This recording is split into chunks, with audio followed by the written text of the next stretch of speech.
Thompson Productions. No way, Jose. The following footage proves beyond any doubt that the tanks intentionally set the house on fire.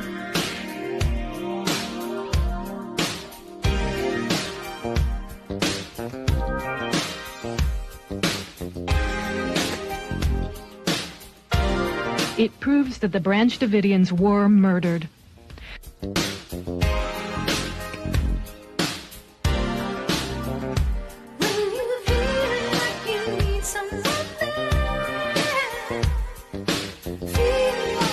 You can see that this tank has a gas jet on the front that shoots fire. You can also see the fire quite plainly.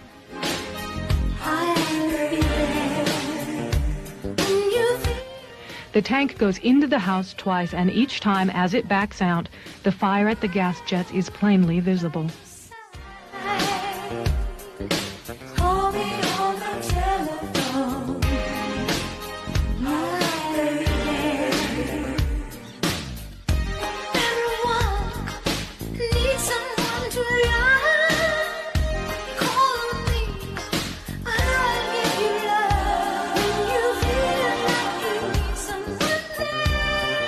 We must all do more to recognize and look for the early warning signals that deeply troubled young people send. Good morning. Welcome to the No Way Jose podcast. This is the Morning Dump. I am your host, Jose Galison. I have a guest waiting for you guys in the wings today. We'll bring him on in the second. The beautiful, the strong, the amazing, the illustrious Toad, the magnificent. We'll have him on in a minute. We're getting him on just right before he's about to go on InfoWars. So big stuff happening. So you be ready for that. So as soon as we're done over here, we'll pop on over there. But before we bring the Toad Man on here, I do want to take a moment to remind you guys that today's episode is brought to you by our friends over at NWJ Shave Co. If you're tired of that razor burn, the irritation, those ingrown hairs that come from those multi-blade cartridges, this is the way to go. Upgrade your shaving experience. By upgrade, I mean go back. Go back to the way it used to be. I don't know what happened, but for some reason we thought adding blades makes it better. No, go back to the single blade way. Gives you a much smoother shave. It's a lot better for your skin. It's a lot better on your wallet. It's $75 for the first year. After that, you're just paying for blades, and that's not even taking into account the 10% additional that you'll get off if you use Jose at checkout. And then on top of all of that, this is a company that doesn't hate your guts. This is a COVID mandate refusing company, so this isn't just some faceless corporation that literally is against your values. No, this is all in the dough. Is there some dude out there putting out a good product, and he tends to fall in line likely with your values considering you're watching this show. So go check them out over at NWJShaveCo.com. I mean, if you're a dude or you know a dude that you need to get a gift to, it's kind of a no-brainer. This is really will change your shaving experience. It's great for edging and shaving it all entirely. But let's go ahead and get Toad in here and get into it. What's up, bud? What's up? Great for edging? I think edging, that's yeah, what dude. Cole does with the razors. Hell yeah. But yeah, we got a Toad with us today. We're not gonna. This is the morning show, so this is like more. We're going through the news and stuff. So we're not. Obviously, I know there's the elephant in the room and what happened with Toad, but I've already covered it like twice on my show now. So, I mean, there's not really even a point to go over any of that with you, and you're about to on InfoWars. So it's not like we're gonna steal any thunder. So I think we're good. I don't know if the show I'm doing is live, though, or not. Like, they gave me a Zoom link. It's Harrison Smith's show, so we'll see what happens. I think they're live. I could swear it's a live show, so... It may be. I'm almost certain they are, because that's their whole, business model. It's almost like a radio style. But anyway, so you're going on with Harrison Smith. Yeah. Okay, cool. So, all right, so let's, probably... I don't know where Harrison's on the hierarchy up there. He's got to be top 3, I'd think. Behind Alex, so... I'm not getting up to the big man, but not yet. No, Alex don't care. No, not yet. We're gonna grift the story all the way through like the same entity.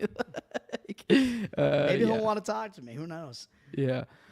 But yeah, we have quite a few stories to go through with you guys today. I figured you'd like to maybe hang out. Maybe break some of the jitters before you go on a big show. I don't know if you have any of those, but maybe warm you up a little bit. I mean, you're probably not going to stay for the whole show because you do got to leave at, I don't know, about an hour from now, give or take. So feel free. I mean, I don't know, that might be around when we kill it. But we have, like I said, we have a few things to go through today. So let's start today leading the show with foreign policy, as I always do over here. We got over from Dave DeCamp saying the UN says no aid distributed yet in Gaza. I know we talked about this the other day. I don't know if we talked about it already dead last night, but I know we had I did an afternoon stream with Ken the other day, and I did, quickly go into and how there were, aid trucks that were supposedly being let through by Netanyahu. And apparently, I guess there were 5, I think, that ended up being out of the thousands of trucks they have on standby. They let 5 through, and the reason being is they're trying to make it look like essentially they're allowing some aid through, that they're trying to keep the national court, or not national court, but the international court off of their back, essentially, and us, trying to string us along. But even despite those 5 aid trucks, which is nothing to begin with, we're still sitting in a situation where none of the aid has been distributed because they can't actually end up in warehouses is the crux of the issue here. Now, the one of the interesting things in here is one of the UN's humanitarian chiefs said that within 48 hours that 14,000 babies could starve to death if the aid doesn't reach them. It's been 70 days that they have been blockaded, for those who are unaware. So just to put that in terms of, I mean, obviously that doesn't mean that's when they stopped eating, but that's when they were stopped able to receive supplies into there. So I think a lot of us can probably think back to, COVID, when we had the toilet paper shortages, which everyone was freaking out about that. And that was just toilet paper. That's just for wiping your ass. And remember how quickly all that shit went away. So I don't know. Yeah, just imagine if all supplies stopped coming in or out. Like, you'd still find ways to be able to get this or that, but... And then keep in mind, this is also in like an arid desert area. They don't have it. They're not able to grow anything. Nothing. So, right. Yeah, I don't know if you have any thoughts, Toad. But no aid. That's where we're at right now. I mean, the U.S. empire has a history of doing this, right? Like blockading, causing mass starvation, and not allowing supplies to get in. They did it to Iraq post 9/11, and more recently they did it to Yemen, which might kind of even still be going on. I'm not even sure. And in Yemen, it was even worse because they were actually like bombing farms and the food supply there and like wrecking the food supply chain. So this is certainly kind of what you would expect, unfortunately, from the U.S. empire / Israel doing this. They have a history of doing things like this. So yeah. By the way, the Yemen stuff, I think it is basically over, at least for our purposes. We backed off. That was one of the more recent news. All right, on to the next story. I just thought it was kind of interesting to just kind of show where some of the statements that people are at. We have one of the former members of the Israeli Knesset ended up on Israeli TV yesterday and said, "Every child, every baby in Gaza is an enemy." And in case, just let's say the full quote for those who would say otherwise: "Every child in Gaza is the enemy. We need to conquer Gaza and settle it, and not a single Gazan child should remain there. There is no other form of victory." So, I mean, it's pretty, I don't know. I mean, I guess it's not explicitly saying to murder children, but it's, I don't know, I think it's heavily inferring it, at the very least. Yeah. Did Misfit Patriot tweet that? Yeah, right? Yeah. And then we have, on the flip side of this, to just give you a little bit of an optimism, because there's, like, we do always hear these awful stories coming out. It is always good when we see some pushback from people of, I guess, import. We had a major general, which for those, was it Be My Little General is the acronym that we always would use in the military. It's Brigadier General, Major General, Lieutenant General, and then General. So the BLMG or BML. Yep. So that's like the ranking of generals. Either way, just being a general is high as shit. So this guy's a major general. This is Yair Golan. He said that Israel is killing Palestinian babies as a hobby. But yeah, he's a retired IDF major general, and he's also a leader of one of their parties, the Democrat Party. This is Yair Golan, and so he accused Israel of killing the Palestinian babies as a hobby. Let me find the full quote for you guys real quick, because the full quote was pretty good. He says, "A sane country..." No, here we go. "Israel's on the path to becoming a pariah state among the nations, like the South Africa of old, if it does not return to behaving like a sane country," said Golan. A sane country does not wage war against civilians, does not kill babies for a hobby, and does not set goals involving the expulsion of populations, he added. So, that's really, I just kind of wanted to point out a few where the populace, I guess, is at, because obviously you had one guy on TV that was a former Knesset guy, and then we also have, a member, leader of a political party. So we do have this push on both sides. So, I don't know. It's just to get an idea of where we're at in this. I don't know how this will go, obviously. Any thoughts before we move on, bud? No, I'm just kind of surprised that you would have, higher ups. Well, I guess it happens a lot more with former military officers, right, than guys that are currently in there. You'll actually see, but I don't remember his name. His name slipped my mind right now. The dude who was Trump's last Secretary of Defense, way too late. Why don't I remember his name? Oh, was it McGregor? McGregor, yeah. Yeah. Douglas McGregor, yeah. Him. You'll have guys like that will actually finally come out and be speaking out against the military action that's going on. So I'm kind of surprised to see it, though, still, that, some former, I guess, Israeli general would be talking this way. But, I guess it's good that there is some pushback, right? Yeah. Oh, I did want to go back to the previous story real quick because I forgot one of the key points I wanted to bring up because I thought, obviously, it's interesting from our perspective. The guy, this is back to the story of the guy who said every child in Gaza is the enemy, blah, blah, blah. Apparently, he was in the Knesset from 2013 to 2015 as a member of Netanyahu's Likud party and as a representative of Zahut, which is, I guess, an Israeli party that he founded that considers itself libertarian. So I guess there some of their things, I guess, as they push is legalizing weed, but then I guess they're really hardcore on the Gazans. So it's literally kind of the parody of what we think of libertarianism. When they're advocating for awful shit, and then but it's but you can smoke weed, and you're like, okay, cool, dude. Pretty weird because on our side, the libertarians, those tend to be the left libertarians, and those people are actually pretty good on the Israel situation, I think, for the most part. So it's weird to see this dichotomy here, I guess. Yeah. All right, we're almost nearing the end of the anti-war stuff. All right, Israel's preparing a possible strike on Iran's nuclear facilities. Now, these are sources, which is stuff leaking out. The U.S. has obtained new intelligence that suggests Israel is preparing to launch an attack on Iran's nuclear facilities, CNN reported yesterday. So it's just a source. It cited officials who said it was unclear if Israeli leaders have made a final decision, and the chances of attack depend on the results of the negotiations between Trump administration and Iran.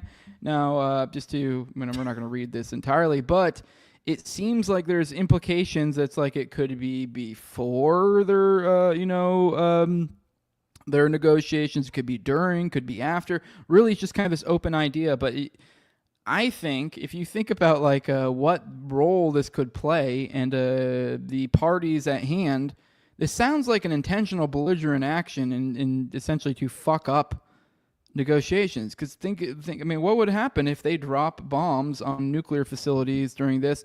And then it's not even to go into the fact that Israel is completely incapable of a sustained attack against Iran without our help. So they would just be only doing it to just provoke some stuff. That wouldn't be actually a full on. I don't even think they can actually destroy the nuclear facilities. Is the point I'm getting at? Is my understanding. Is some of the intel has come out, so they can't even destroy the nuclear facilities. So it's they'd just be essentially just doing surface damage, and it would just be clearly not performing the action it's trying to or purporting to carry out, essentially destroying nuclear facilities. It would just be an aggravating action, essentially. The only way that they're capable, I think, it's our armaments that would enable them to actually destroy the nuclear facilities, because I think they're underground and stuff, so they need some of our special weapons for that. So point being is if they did this on their own, it's literally the only meaningful thing this would do is fuck up relations with Iran. This wouldn't actually destroy any sort of nuclear facilities. So that's kind of the larger point here is it looks like Israel may be really fucking puckering up their buttholes and freaking out about us. They really don't seem to want this Iran deal. So, yeah. They're good at puckering their buttholes because that's how you pass a lie detector test when you're lying. That's how you pass a bill, dude. Yeah. But I think the implication here is also that they're saying that Iran actually has these nuclear facilities mean that they have nuclear bombs or that they're building them. It's like that Netanyahu cartoon that everybody makes fun of from a while back. They're this close to having the bomb, but like that's not even accurate, right? Like I don't even think they're building nuclear bombs. I think their nuclear facilities are actually nuclear power facilities, if I'm not mistaken. Yeah. Well, this perfectly segues into our next story here. Another one from Dave DeCamp over at antiwar.com. This is kind of where things are at right now. This is Khamenei, who is their supreme leader over in Iran. He's saying the nuclear enrichment terms, which that's the terms of the current sticking point when it comes to the Iranian deal stuff, is the enrichment, which was essentially, from my understanding of nuclear stuff, which isn't that strong, that's functionally making it so you can't do nuclear anything, basically. So it's like, if you can't nuclear enrich, you're not, from my understanding, not nuclearly doing anything. I don't fucking know. I don't really know what I'm talking about. But they're not cool with this, and this has been a red line from the jump, which that wasn't even the terms before. Because, I mean, from my understanding, there are plenty of reasons to do some enrichment. I think there's like a certain level of enrichment where, like, oh, you're clearly making a bomb. But I don't think they've ever really been anywhere near that. But no, we're really sticking on you can't have any enrichment. As I've explained on the show many times, is my reason thinking is because, I mean, anything else, unless there's some other distinct term to some sort of deal that I can't think of, anything else is going to be essentially exactly the same deal that he had with Obama, which is the thing that Trump made such a big stink of, completely fucked it up, and then spent years and years and years claiming that he wanted to make a new one, but a better one, which I think he even said that initially when he fucking got rid of it way back in the day, and that just never happened. So now here we are, and still, I mean, I don't know.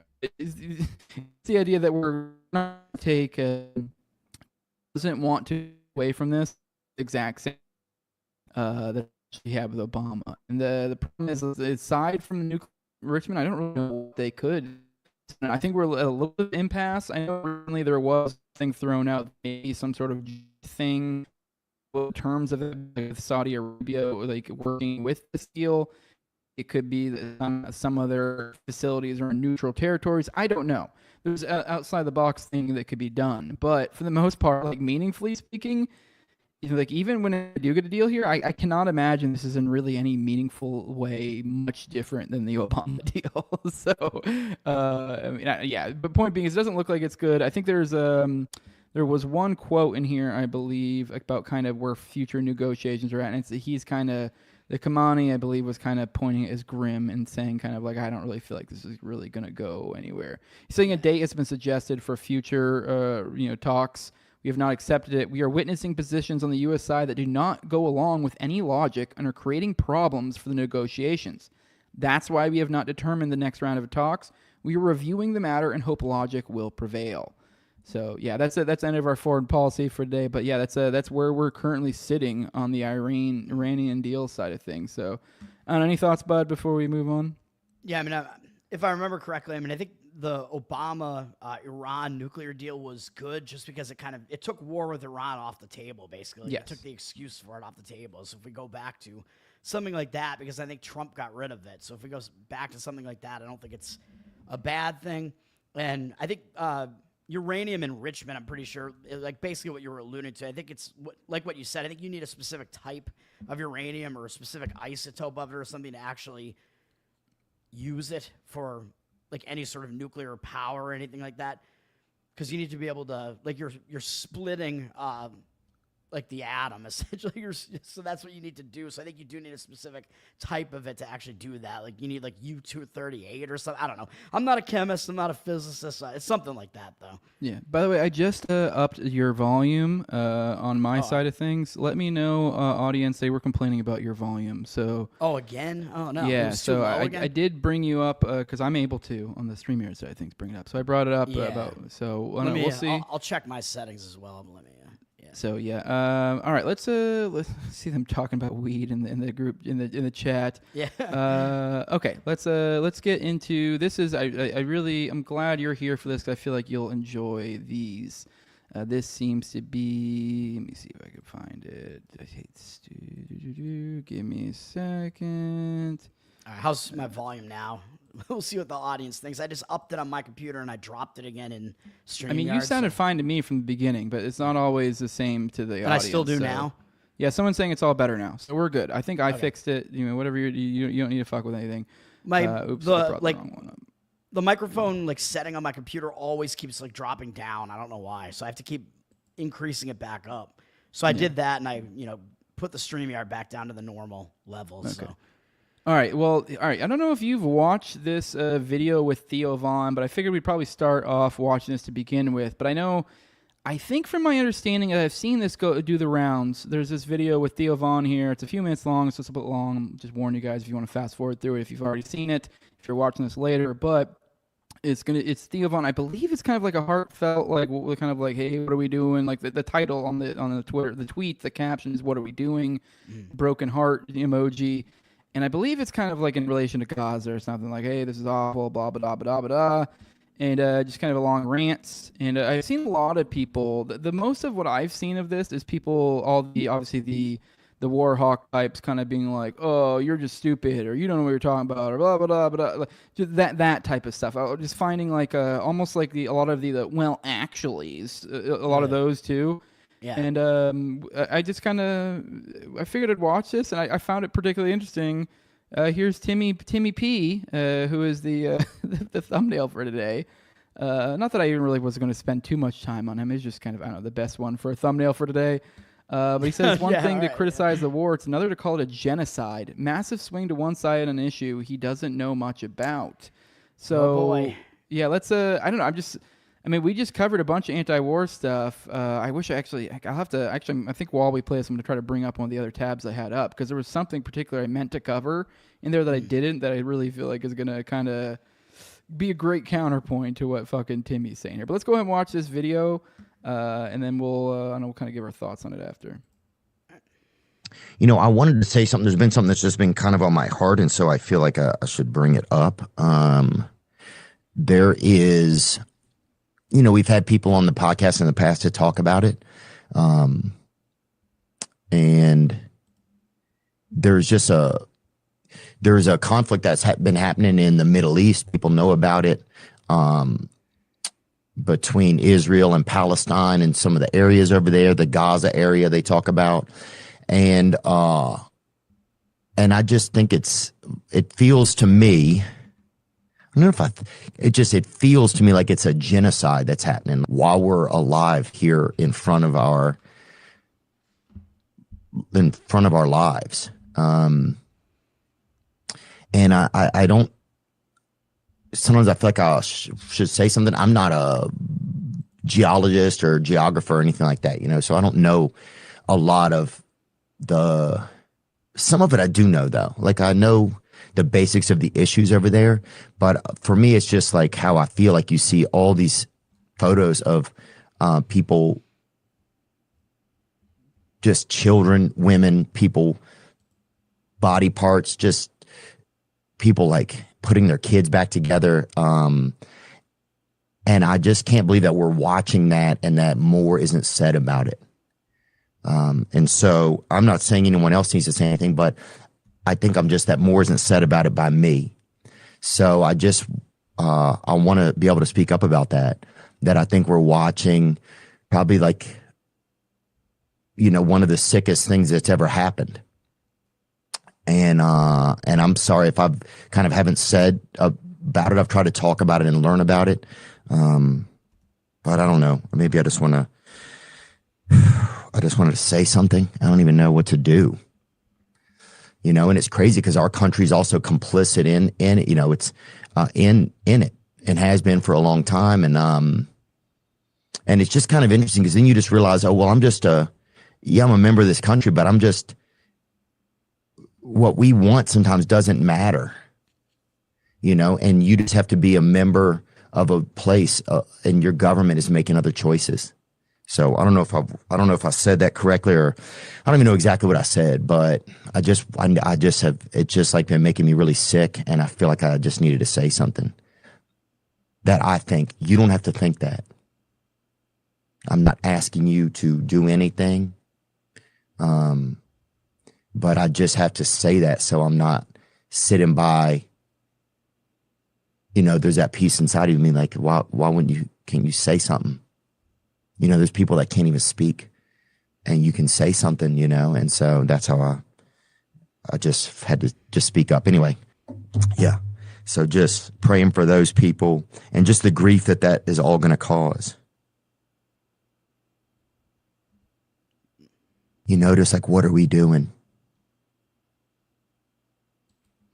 Yeah, pretty powerful stuff, dude. But yeah, I guess. What were you gonna say, Bob? No, I mean, I don't know. I was like kind of starting to tear up a little bit. I'm kind of gay. Yeah, but Theo was right. I mean, the interesting thing that I was just thinking the whole time is like you get people kind of on like the Zionist side, the Tim Pool side, whatever, the Misfit Patriot side, the Douglas Murray side, who are all, pro-Israel. They're all bashing these people because they're like, oh, these are comedians. They don't know what they're talking about. And I think the thing is that these comedians are actually, in a way, like more free to just say whatever the hell they want. And they're actually right. So this is like, it's the same thing with Dave Smith, right? Like that's kind of what I was thinking of the whole time. Like you got these comedians that exist in this realm where like they're actually correct on this issue, and then they get shit on by all these people who are supposed to be taken seriously because, we're the serious academics. We know more about this than you do. And it's not true. Yeah. And that seems to be the case a lot. Yeah. And I guess that's kind of my point with this genocide thing is it's like, I mean, while maybe it's not as ludicrous as some other examples, but it's like I just feel like anyone's been paying attention. It's like, okay, maybe, just maybe you could be super semantic about whether you want to use genocide or not, but like at the very least you should be understanding of those that use it. It's like, okay, I get maybe it's not technically the most precise or something, maybe. I find that extremely, honestly, it's kind of pretty goddamn precise.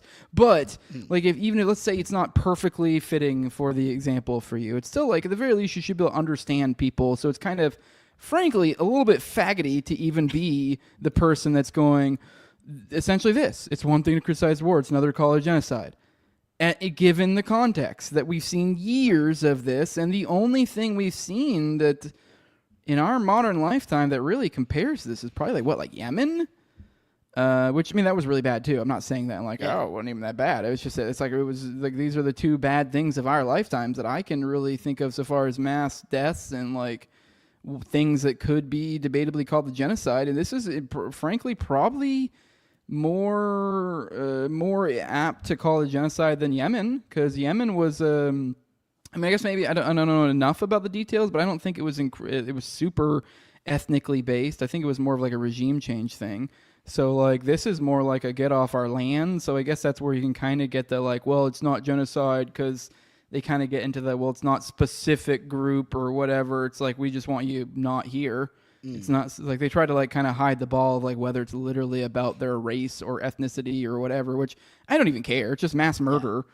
I mean, it's a deliberate like mass murder of a bunch of people, but it's not even controversial. So this is what Dave DeCamp points out. It says top genocide scholars unanimous that Israel is committing genocide in Gaza. It's a Dutch investigation.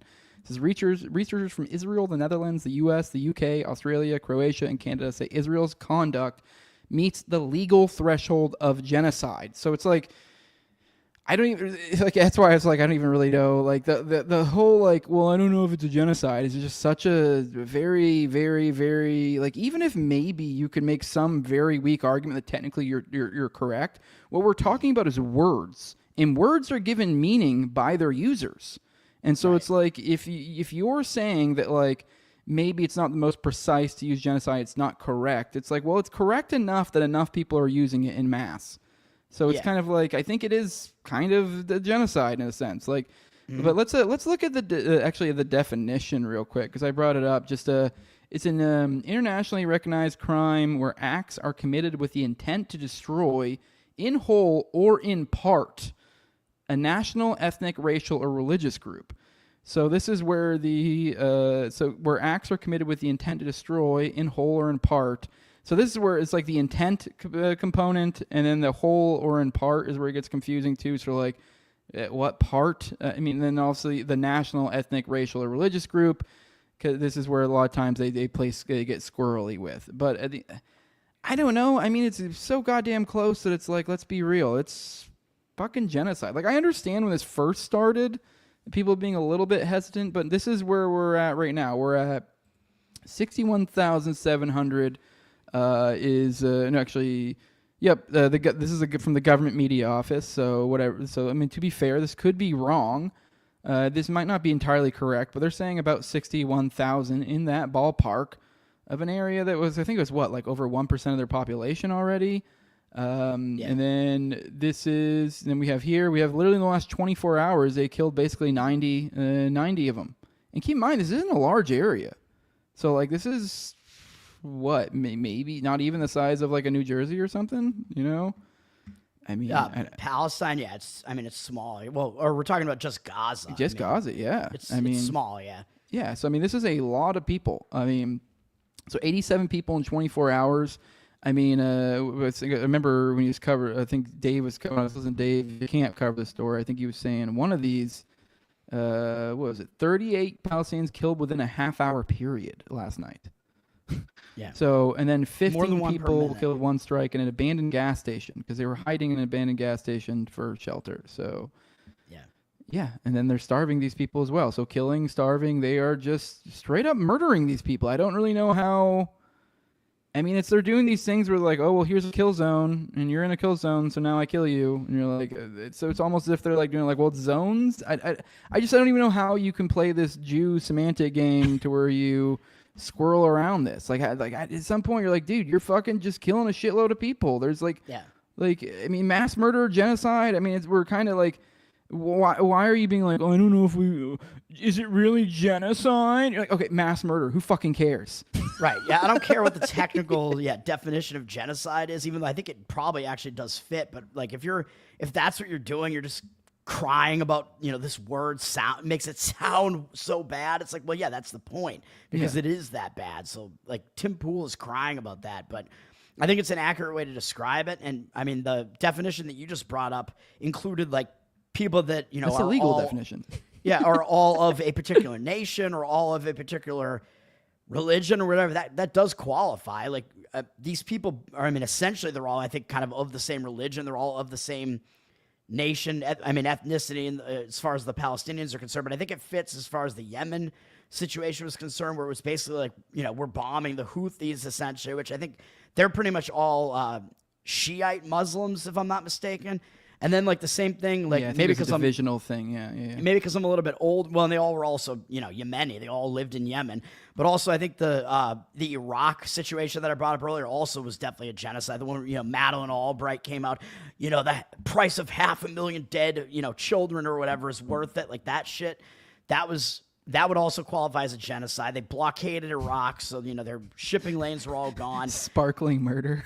Yeah, they starved tons of people in Iraq, and in that case, it was the other side of the Muslim, kind of battle in the Middle East, because the U.S. was actually, taking it out on the Sunnis in that case, that was the like Saddam side, the Saddam faction in Iraq. So that was like that would qualify as a genocide as well.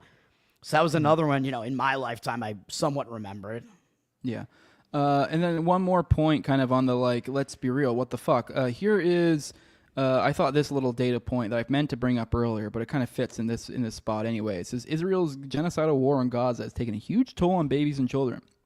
In March, Gaza's health ministry released the name of 15,613 children who had been killed by the IDF up to that point, which included 876 babies who didn't make it to their first birthday.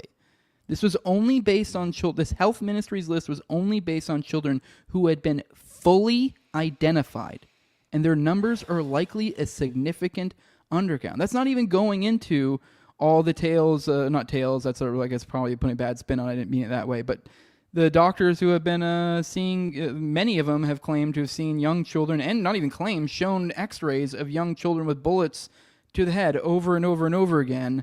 So at certain points, like, I think they're aiming for their fucking head. At a certain point, you're like, I don't know, I don't think they're that bad of aim. At a certain point, I think they might be shooting them in the fucking head. And keep in mind, also, I just said 15,613. If you guys remember a minute ago, I just gave you a Gaza death toll, and that was 60,000. Obviously, I mean, these are from different entities, so, but like, it might be hard to compare the two. But let's take those numbers at face value and just kind of round them down / up to make them easy. Let's go 15,000 and 60,000. Yeah. 15,000 of those are kids is the point. That's 15,000 of 60,000 is 25%. That's 1 in 4. That's 1 in 4 is a fucking child. Like, I mean, I don't know. It's like whether you want to call it genocide or sparkling murder, it's like it's fucking awful and it needs to stop. No, yeah. It makes it seem like they're doing it intentionally. It makes it seem like it's some sort of like ethnic cleansing, basically. Like, you know, like we're just going to eradicate all these people of this particular ethnicity or whatever, even when they're that young. Like, just, it's like they're trying to get rid of all these people. And then you have the people on the pro-war side will actually use babies in like their lies, like the pulling babies out of incubator story from back, you know, in the Iraq war or whatever. You know, the bad guys, they're pulling babies out of incubators, which was a total lie. And a bunch of people bought it because, you know, oh my God, we can't be killing babies. But now we have a situation where the pro-war side, they are actually killing babies, you know, on the other side here. And people just don't give a shit. Yeah, exactly. Yeah. But I'm kind of interested to see, I mean, we just showed Tim Pool and then also Theo Von.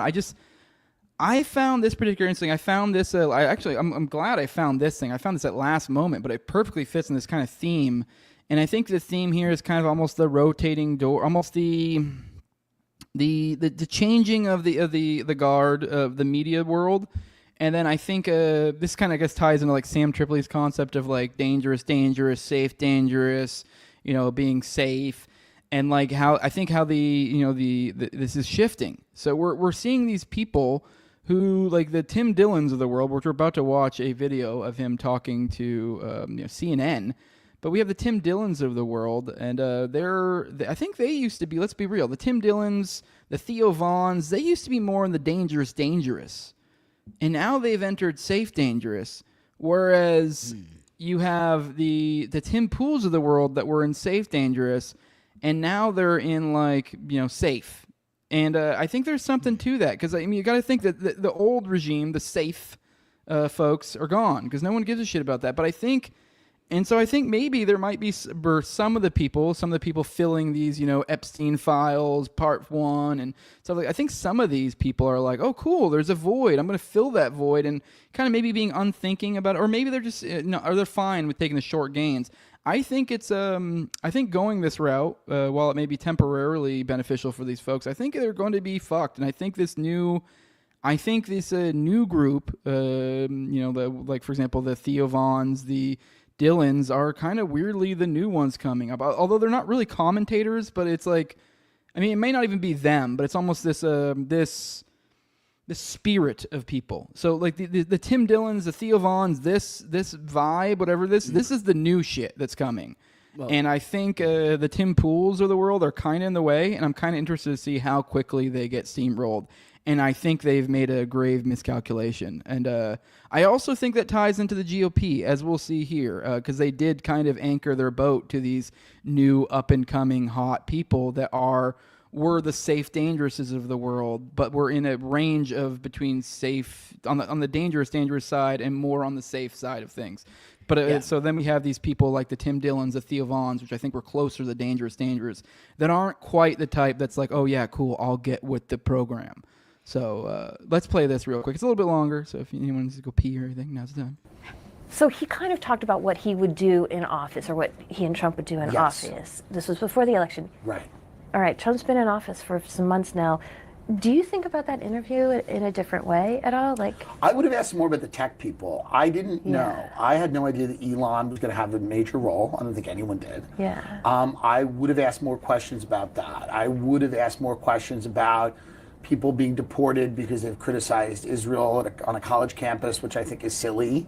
I would have, but I didn't have the foresight to know that that was a plan. I know that, I think a lot of people are not thrilled with those things. Yeah. Both on the right and the left. A lot of his interview with you was about portraying. I just realized this on CNN, so we probably do need to do the obligatory every 30 to 45 seconds at least stop and talk, because I think I might get fucked and get this whole thing nuked. Oh, yeah, the copyright crap, yeah. Yeah, I mean, most places are cool about that stuff and don't care, but certain places, I just remember this is CNN, they're the ones to be faggots about this. So, dude, I guess a good time to remind you, I totally forgot to read the caption. This is from Cerno that shared this clip. It says, 2028 is going to be an interesting election cycle because Israel/Gaza is one of these issues that people like Tim Dillon and many, many others don't see in the conventional Republican way, which obviously we haven't quite gone to Gaza yet, but you can see where that ties in the theme. It is interesting, Cerno sharing this.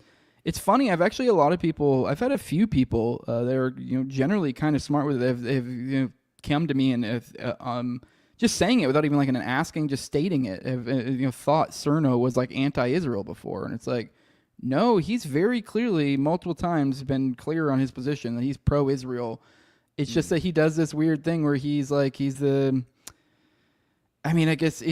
like the good faith version of him, like of the Zionists, if that makes sense. Like he's the one that's like, hey, here's the issue, and he's the one willing to point it out. So yeah, I actually wasn't sure. Like to me, he seems like less bad on it than like most of these other, like I don't put him at like that level of these like neocon types. Basically. To be fair, I don't know the specifics of his Israel position, but I know for a fact I've seen him with posts that have straight up said I support Israel, like and grouping himself into the Zionist camp many times and kind of being like, but he kind of sometimes will even frame it in a way of like, oh, I'm telling them this because they're making us look stupid. Like he's one that's pointed out multiple times that like their awful behavior is a lot of their own problems. Like, some of these, potential rifts we've seen between Israel and our administration, a lot of that's just because they're fucking assholes and they treat everyone like shit. Oh, I just fucking swallowed. Yeah. That was weird. You mean where Trump bad-mouthing Netanyahu at some points? You mean stuff like that? Yeah. But they do shit where they're just like, they overplay their hand. If you pay attention to this, especially minutia, like while they're this parasitic entity that really provides nothing of any real value, they act like they're the one bringing all the fucking value all the time. So it's like, I guess it's just a matter of like, I guess they just are maybe just that secure in their blackmail or whatever the hell they got. It's just, it really is one of those ones that's like astounding when you see the way these people act, the power games going on behind the scenes and not even really in the way that they're trying to hide it either. A lot of times it's just like, nope, this is what's happening and it's for Israel. So it's kind of wild. I mean, there's been and I don't think you paid attention to like the minutia of this, but like there's was a ton of like I believe like damn near all of fucking Hegseth staffers I think got moved because they weren't or swapped out because they weren't sufficiently Israel first enough.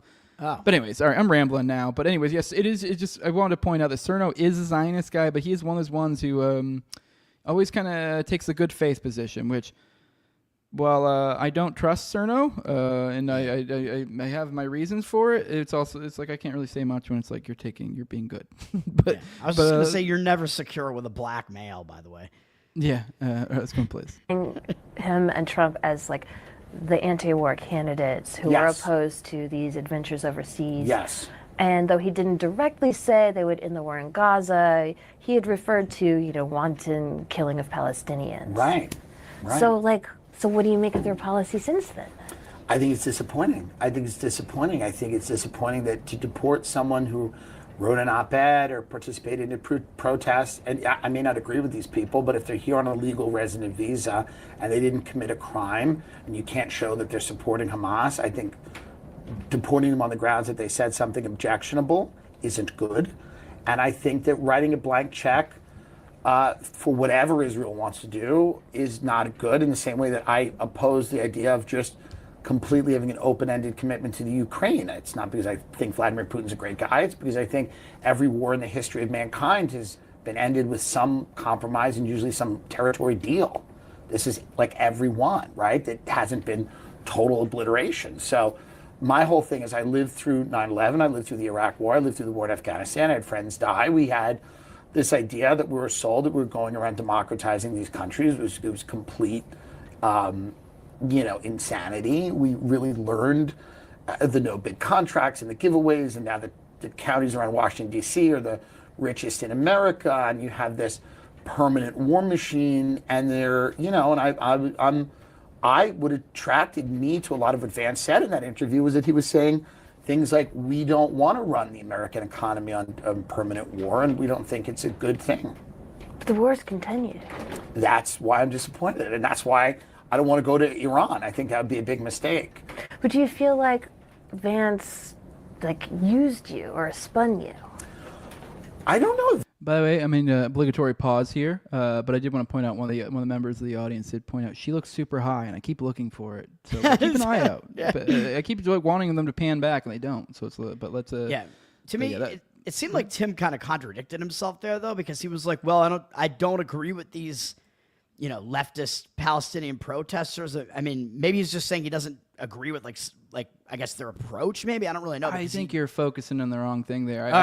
Because he is, I mean, he is pretty much opposing, the war in Palestine. I think that was more of like a rhetorical thing. I think that was more of a rhetorical thing. Like, I may not agree with them. Like, he's just saying, I think he meant that in depending on their position or who they are. Because it's obviously you're talking about an amorphous entity. It's I get what you're saying. Yeah, he's just saying don't deport people for speech, basically. So, he might agree with them. He also might not, because it probably depends on the specifics. So he's just kind of this catch-all. Like, I may not even agree with them. So that's what I interpret that as. But all right, let's finish this. Vance has the power you think he does. He's the vice president. I don't know how powerful the vice president is. Historically, they're not super powerful. If you read the group chat, Vance has expressed some disagreements with Trump, I think. Yeah. That's pretty obvious.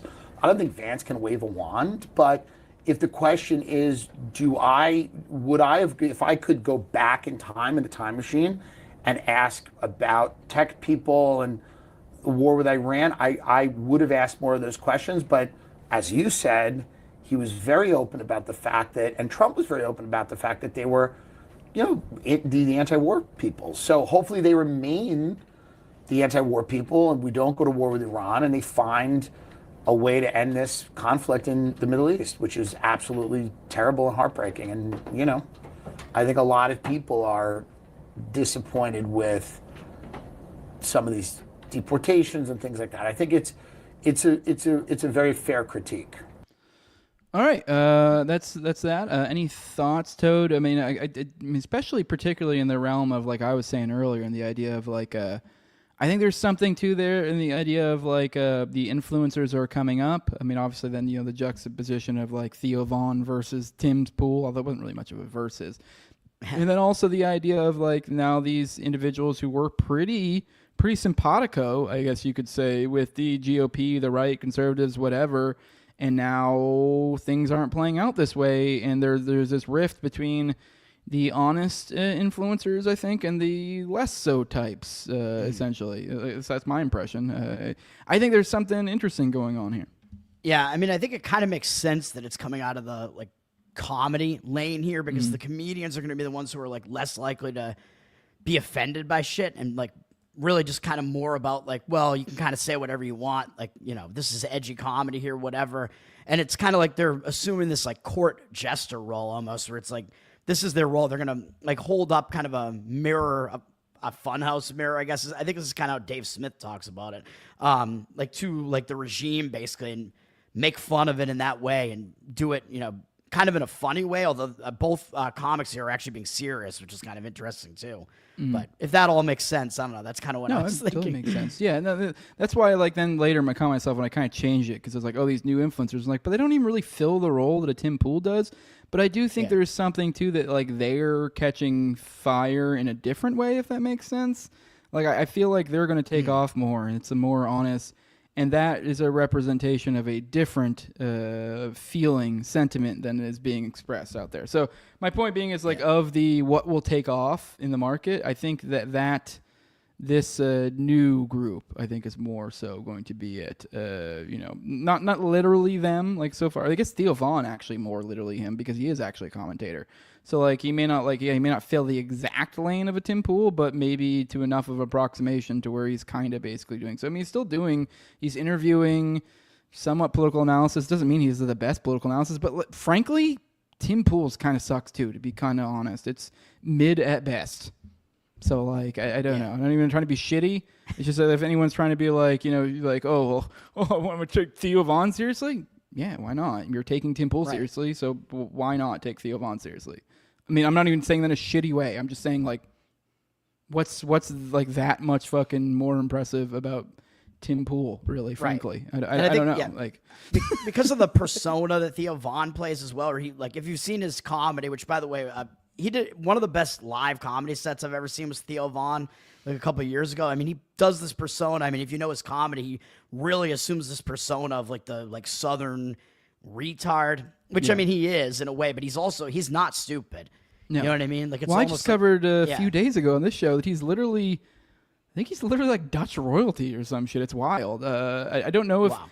Okay, now listen, hear me out. Okay, apparently his actual story, is, now I don't know if this is true or not, and I'm not even saying this in a shitty way about Theo. I think Theo's great. But apparently he is the son of some Dutch royal. But his story is that he was some barflies kid. So it's like maybe it is just like his dad was a big important person who nutted in some waitress somewhere. You know what I mean? Like, but that said, it's also not. I mean, have you ever seen any interviews of Larry the Cable Guy? Yeah. He ain't fucking Larry the Cable Guy. He puts on a complete act. Yeah. Like, I think Theo is still who he is, but that's just kind of. I don't know. I mean, maybe he is, maybe he isn't. I mean, I think maybe there's a blurring of the lines sometimes there, and like, because if you do actually listen to Larry the Cable Guy talk in his interviews, it seems like, at least from my impression, his real persona is very similar to his character.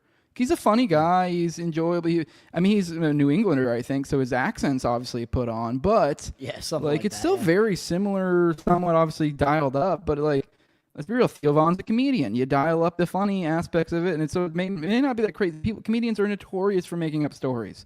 So it's like, is it really? And it's not even really lying when it's a comedian. Because like, dude, I'm a comedian. So. And then also Theo Von is the kind of guy that it does strike me if someone did bring him up this shit, that he would be like, oh yeah, like fucking. So you think James Rapier's point was Polish, and his dad was 70 when he was born. Like the last child of Picasso, basically. Yeah. Seventh child of a seventh child. All right, I got one more thing I'd like to run through with you if you got the time. And I know you got to get out of here for your InfoWars. In the next 5 to 10 minutes, probably. Yeah. Okay. Well, let's do this real quick, because this is probably like the last thing I really would want you on for. After this, I'm going into a McVeigh's story. But this is from Thomas Massie. This is a question. Thomas Massie said this adds more deficit than Biden did. I'm retarded. I'm not going to read this. Here's a clip. That's like I started reading. Oh yeah, I saw people flipping out about this yesterday. I didn't know exactly what it was. Yeah. But yeah. So let's play this real quick. Is that loud as shit to me, or what? Right. I think the audio on the video is more deficit than Biden did, and this bill kind of because we have to fix the country. Do you think that Thomas Massie is correct in saying that this is adding Biden? No, I don't think Thomas Massie understands government. I think he's a grandstander, frankly. He'll probably vote. We don't even talk to him much. I think he should be voted out of office. And I just don't think he understands government. If you ask him a couple of questions, he never gives you an answer. He just says, I'm a no. He thinks he's going to get publicity. And you have that.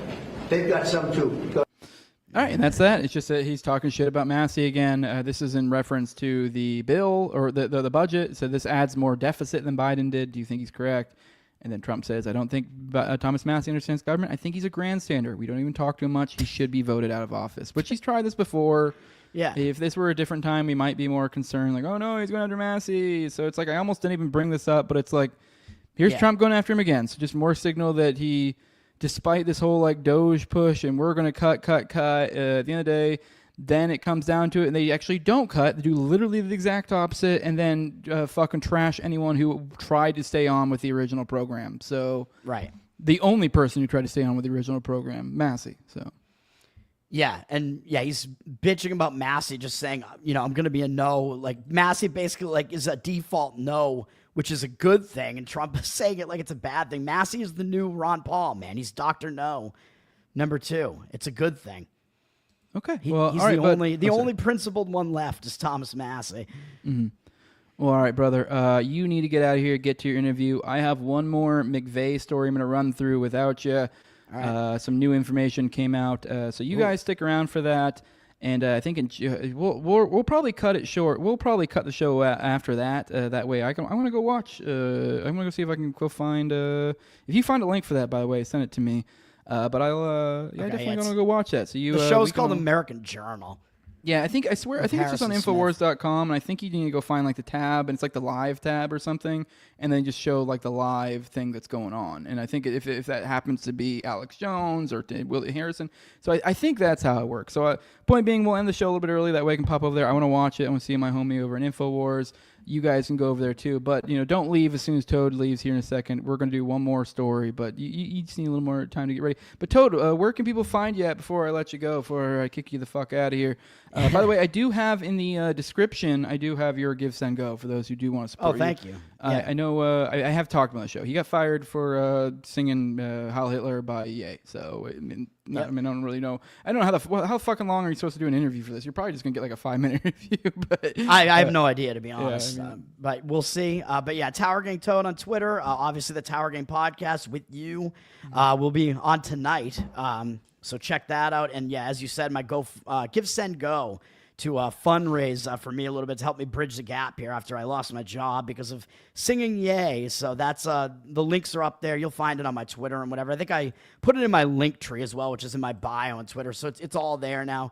And yeah, Better Off Dead, the sports betting show. I did an episode this morning as well. So not betting anymore, but I'm giving out picks and analysis still. So, and come join us at Bohemian Grove as well in late June. Hell yeah, brother. Good luck over in Infowars. You're going to do good. I don't really have anything to add to that. You'll do good. Have fun. Make sure you don't fuck up your plugs. Although I don't even know how the plugs work over there. But anyways, brother, I don't know either. I'll ask if I can plug a couple things. I want to get the fundraiser out and Bro Grove out pretty much. So yeah, Bro Grove's a big thing. I mean, you just kind of naturally. Oh, see, somebody already dropped the link. Here you go. It's on Rumble. So there you go.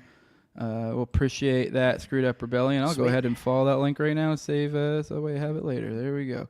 Okie dokie. Alrighty. I'm sorry. This is super unprofessional to be doing this right now. But all right, Toad. I'll see you tonight, and I'll see you actually probably in about 15 minutes. Hopefully over on Infowars. Is it 11:30 exactly that your interview's at? Yeah, I believe so. Okay, cool. All right. Well then, Eastern time. We'll see you over there, brother. Goodbye. Thanks for having me on. Oh, no problem, buddy. I'll see you. All right, so maybe we'll get more of Toad going forward, considering he doesn't have a fucking job now. He's in my camp, although I do have a job. It's just part-time. So hopefully less so over time. You guys are making that go away. So cool. All right, on to the McVeigh thing. I won't be long. It's a pretty short thing, but this is from my buddy Richard at OKC Facts. What the hell? It says follow him back. I have definitely following him. All right. It says exclusive. Timothy McVeigh's cousin tells the FBI, I immediately knew that it was Tim McVeigh who was the person who had been arrested. And then it says TJM tried to give his McVeigh tried to give his cousin a copy of the Turner Diaries, which that was that essentially the propaganda booklet he kind of was trying to give to everybody. And when Cousin Krause heard of the arrest, he immediately knew it was. And then fun fact, I think Turner Diary is the penultimate moment. I believe they blow up an FBI building with, I think it was even a truck bomb or a car bomb of some sort. Note, Cousin may have photo of John Doe too. Was this the Michael Brescia said to have partied with McVeigh in Kansas? So what we have here is we have a FBI, this isn't a 302, is it? Yeah, it's a 302. Okay, but we have a FBI. I'm assuming this must be new, that it newly got released. Assuming Richard here is saying exclusive, then that would be bizarre if it wasn't. But let's go through this. Let's read this 302 together. It says Kyle Krause, white male, date of birth, redacted, social security number, redacted, home address, redacted, Buffalo, New York, cell number redacted, was interviewed by special agents of themselves, or special agents of the FBI who introduced themselves by names and identities. Krause advised that the interview concerned his relationship with Timothy McVeigh. Krause thereafter provided the following information. Krause advised that he has known Timothy McVeigh for his entire life. Krause described McVeigh as having been very quiet in high school. He indicated that McVeigh was private and almost antisocial. He stated that McVeigh was always interested in guns. Krause added that McVeigh has had numerous jobs in the Lockport, New York area to include Burger King, a security company, and Johnson's Country Store. Krause advised that he remembered McVeigh going to Kansas, possibly while McVeigh was still in the Army. He stated that at that point, McVeigh's personality seemed to change, and McVeigh no longer attended many family functions. When going to Kansas while he was in the military or in the army. Okay, I'm just trying to think of the timeline of when that was specifically. Krause stated that Krause advised that Timmy McVeigh is his cousin. He stated that he remembered the one occasion in either 91 or 92 when McVeigh was home on leave from the military, and Krause and McVeigh got into a conversation that revolved around politics. Krause stated that the conversation got on to the subject of gun control. At this point, McVeigh told Krause that he had just completed reading a book called The Turner Diaries. Krause stated that McVeigh then gave him the book, The Turner Diaries, and told Krause that it would probably come to this because they're taking people's guns away. Krause stated that McVeigh was referring to events in The Turner Diaries in which the main characters in the book obtain a truck, build a large bomb, which they put in the truck, and blow up a federal building. Krause stated that he remembered that this conversation... This conversation with McVeigh took place in McVeigh's bedroom at 6289 Campbell Boulevard, Pendleton, New York. Krause added that McVeigh sent him one other book called Hunter. He stated that this book was by the same author of the book, The Turner Diaries. Krause stated that he has read The Turner Diaries, however, he has not had a chance to read Hunter yet. Krause advised that McVeigh believed strongly in The Turner Diaries and believed that the events in that book would probably happen. Krause stated that after he saw on television that a person named Tim McVeigh had been arrested for the bombing in Oklahoma City, the announcer on television also mentioned the book, The Turner Diaries. Krause stated that when McVeigh's name was mentioned on television, he remembered McVeigh giving him The Turner Diaries. He indicated that he immediately knew that his cousin was the person who had been arrested. Okay, I don't really know what to... maybe I'm misunderstanding something here. And so immediately knew this. That doesn't sound significant at all. I guess maybe I'm misunderstanding. Because it sounds like he's saying did he say that after he saw on television the person named Tim McVeigh had been arrested? They also mentioned the book. So it sounds like it's like he's... are you saying that when they said someone was arrested, that then he goes, that's totally my cousin Tim? Or it sounds like he very well may be saying when the news mentioned Timmy McVeigh or, any of those things, then that he knew. I don't know. I guess I'm confused. The person had been arrested.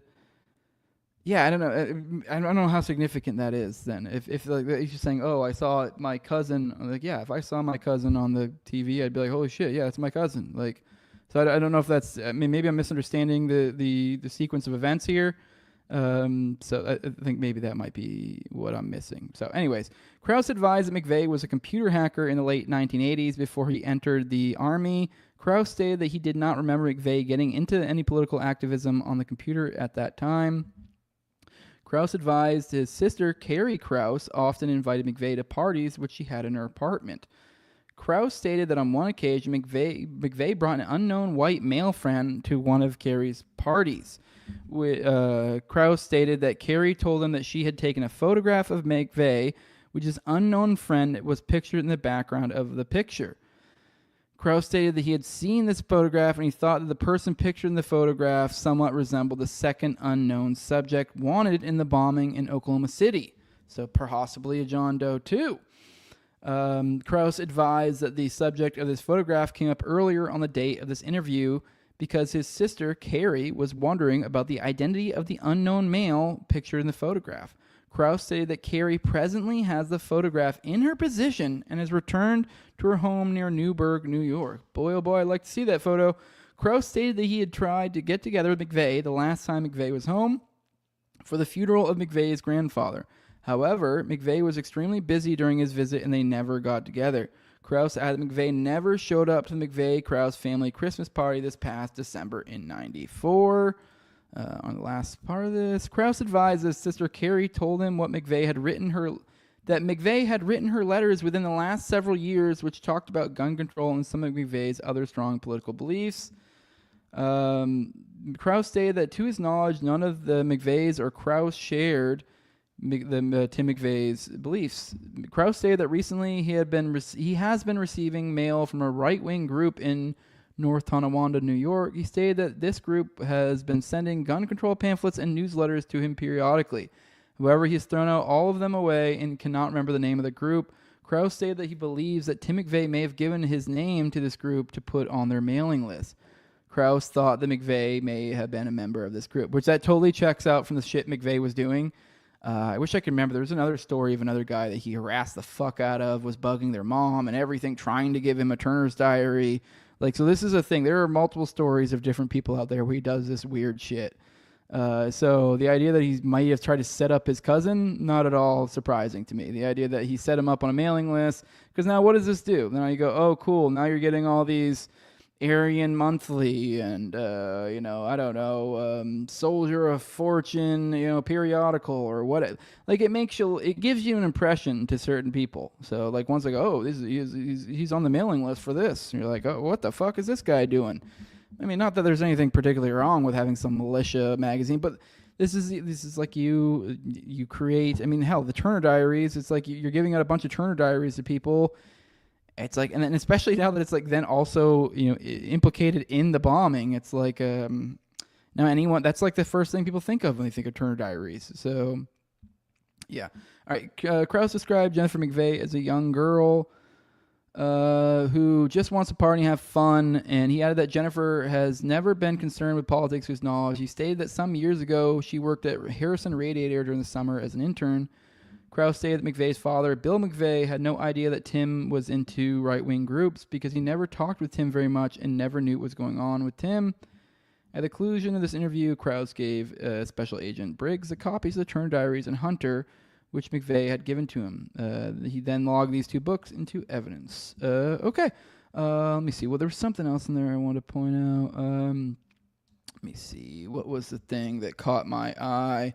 Oh, the parties thing. I forget that this is one of these factoids about the Oklahoma City that I never really tried to commit to memory, so I don't really remember any of the names or anything. I don't think this is the person they're talking about. I think this is a separate thing. But there are other, and it might even be one or two of them, stories of McVeigh and other people going to parties. And this is years, I want to say it was like after his, after getting out, after getting out of the military, before, anyway, point being is it was shown like a significant years before the Oklahoma City bombing of being at parties with one or two, depending on the story, people that look a lot like Brescia, and then also alternatively, I believe there's also even some claims of Strassmeyer being seen at some social events. Now, I never really committed those to memory with the names or this or that, just because it's kind of like, and then just kind of a few disparate,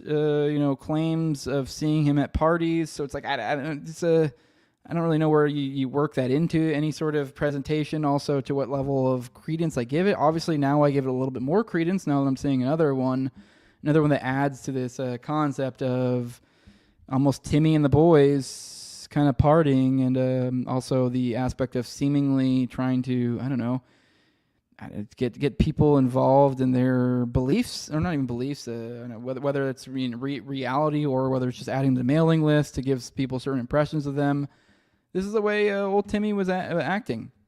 Now, here's a photo of John Doe 2, and here's Michael Brescia, which, I don't know, this is one of the ones I didn't used to think it was Michael Brescia, but then this is one of the ones that the more I think about it, the more I go, maybe. Now here's another post from him. Now this is he quote tweeted a photo of Brescia from More Today, which maybe you could say is a little bit fucked up, but fuck this guy. He probably killed somewhere in the realm of 170 people, and I think he's probably a Fed. So he can eat a fat fucking dick. So I'm posting his photo of him now currently. Here is him. I guess at least Richard was nice enough to blur out his wife, because I guess she doesn't deserve that. Him and his dog. So this is him now, and it's just kind of wild that you look at older photos and his hair was black, and so it's like you look at a John Doe 2, and it's like, do you see this guy, and does anyone go, this gingery, pale looking guy, literally ginger, like he has like strawberry blonde hair, maybe even red. He is, freckled. This is for those who recall who John Doe 2 was, I believe he's supposed to be like 5'8" or 5'7" to 5'10", 5'8", 5'10", something like that. Usually most people say like a darker complexion, not like black, but like light-skinned, kind of like a light-skinned black dude, Middle Eastern, Hispanic, maybe Italian, a white guy with a good tan. And then also the hair, he was shown to have dark hair, which, these photos, you see other photos, a lot of other photos from before where his hair was darker. And, I don't know. Now, could he have also had some sort of tan or something? I don't know. Because, even his complexion kind of, seemingly kind of looks different older ones. It's funny thing is, it was actually Richard himself who kind of talked me out of thinking Brescia was a possibility. For a few reasons. For one, obviously the dark hair, which, I guess there's photos of him like right here. He clearly has dark hair. I know it's a black and white photo, but it's clearly, and I believe there's even a colorized. Yeah, even the colorized version, he has the dark hair. I don't know why he posted it like that. But yeah, I'd seen another photo a minute ago. But anyways, yeah, no, so there's this guy, Brescia. He was, like I said, maybe he was darkening his hair. Like I said, it's sorry, I got a little sidetracked. I'm trying to remember, collect my thoughts. What the fuck was I getting at? I was getting at reasons why. Oh, his shape, his build. He's always described as stocky, muscular. And now the problem is, you look at old photos, and a lot of them he is kind of slimmer, kind of slender. But then there's rumors, and maybe this is a realm man you dig back into at some point, the possibilities of Brescia being, there are rumors of messing around with steroids. Now, also, look at his build now. He's not yoked or anything, but he's probably in his, 40s, 50s now? He's got to be 50s now, because he's, I don't know how old he was in the Oklahoma City bombing, but that's over 30 years ago. So, yeah, he's well over 50. I would just presume he's got to be, and he's pretty well built, So imagine him younger. Maybe he really was just able to kind of put on size, and he did then get smaller later. Now, because this sounds outlandish, sounds ridiculous, but these are all things in the espionage game. Look at Oswald. Look at how many different other versions of Oswald there were out there, and look, clearly implying there were doppelgangers or other people that, seemingly look.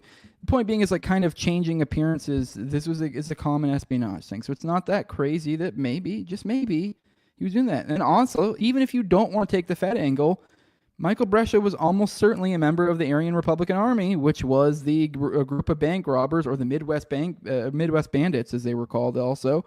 That McVeigh was almost certainly involved with. He sent money to his sister, Jennifer McVeigh, saying, this was from proceeds from a robbery. And there's a lot more to suggest this as well. And, one of the things they would do is disguises. They would, make themselves look like different nationalities, or like women, or, all different things, or like dead presidents. And so the idea that hey, we need you to look like another person from our crew in order to confuse the authorities, or look like entirely different than what you normally do. You're normally known as being kind of a skinny, pasty white guy, but you're fairly athletic and can put on muscle quick, and we could tan you up and give you some dark hair, and you look very different, completely different description. Is that a possibility? Perhaps. I just know Brescia is one of the ones that was thrown out a lot, and he makes a lot of fucking sense. It's just the biggest reason why people wouldn't say it was him is the descriptions. But I don't know. It's one of those ones I've always come back to, and I'm like, man, I think maybe it's fucking Brescia, dude.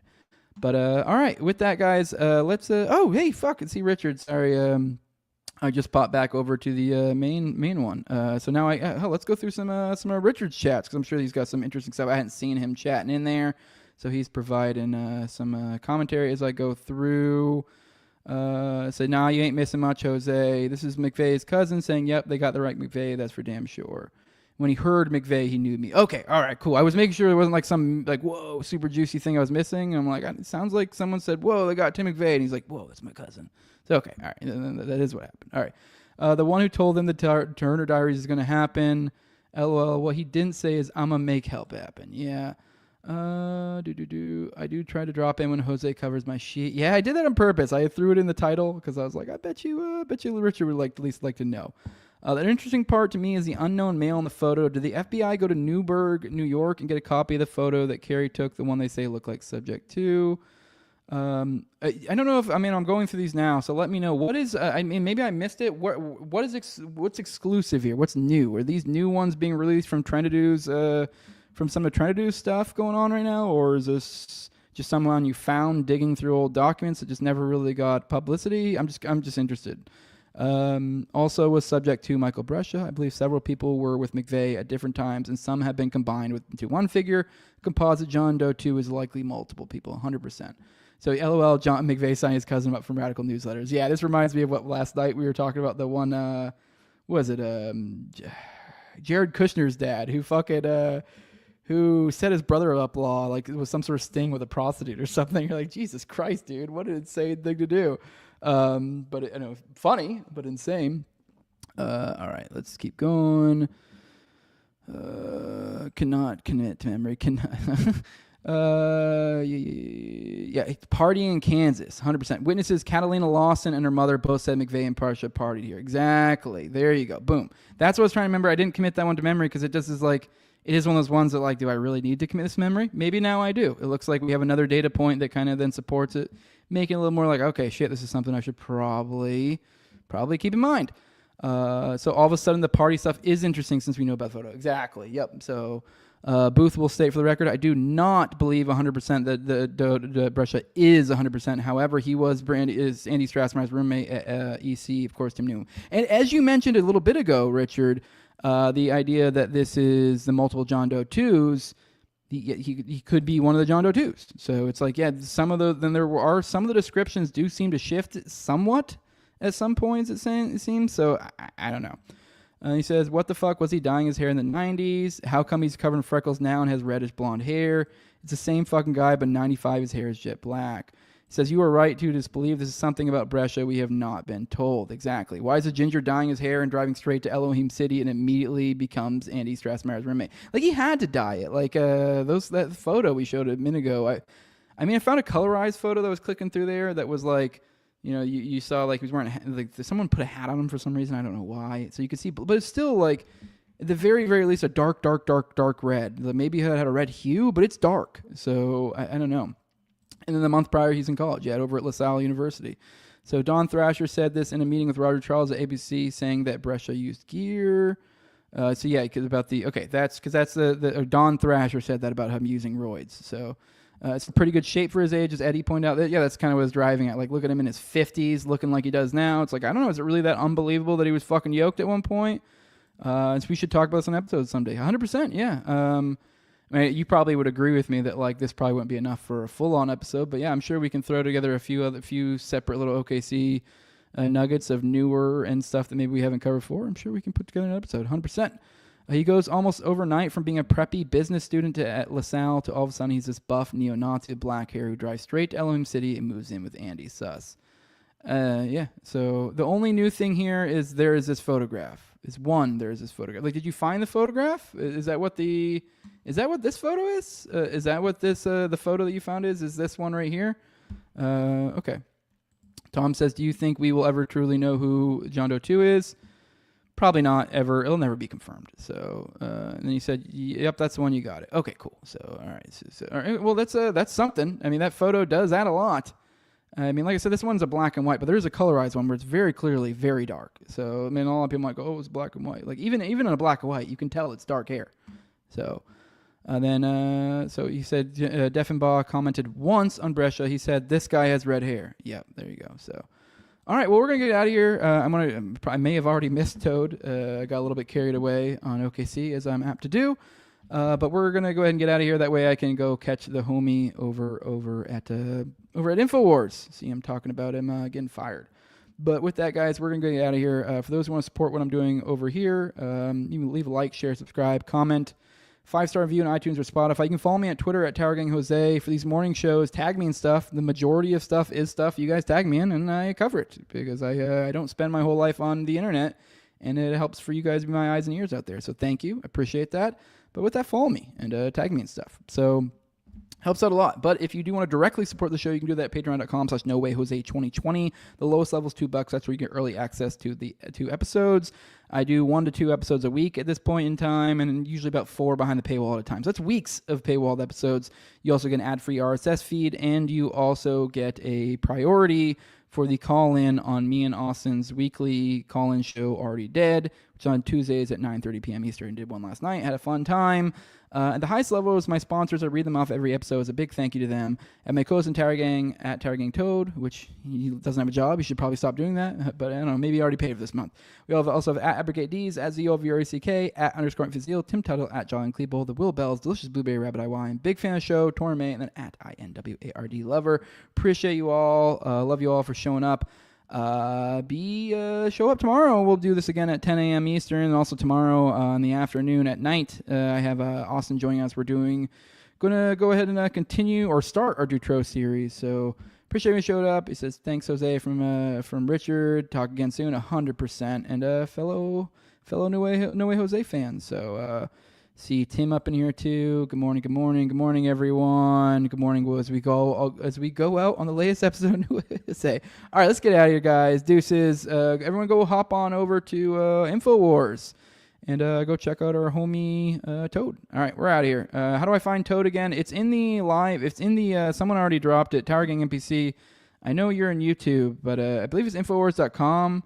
The Rumble link someone already sent in the Rumble live chat for anyone over there. But with that, guys, we're out of here. Deuces. See you. Love you all. See you all tomorrow at 10 a.m. Eastern.